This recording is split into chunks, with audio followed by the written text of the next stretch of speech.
સુરત શહેરમાં મહાનગરપાલિકાની સિટી બસની અંદર જ મુસાફર પર ચપ્પુ વડે હુમલો કરવામાં આવ્યો છે।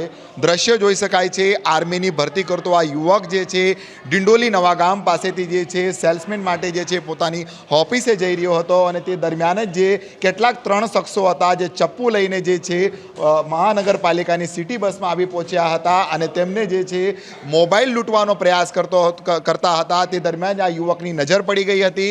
દરમિયાન જ જે છે યુવક જોતો હતો એટલે વાતને લઈને જે છે એકાએક યુવક ઉપર ચપ્પુ વડે હુમલો કર્યો છે। ગંભીર ઇજાઓ પહોંચી છે અને સારવાર માટે જે છે હાલ સિવિલ હોસ્પિટલ ખાતે લાવવામાં આવ્યા છે।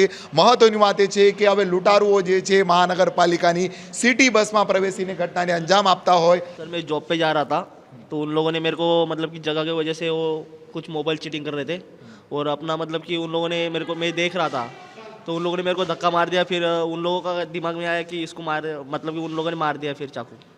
क्यों आए थे वो लोग वहाँ पे और क्या कर रहे थे बस के अंदर? मोबाइल ही चोरी कर रहे थे सर।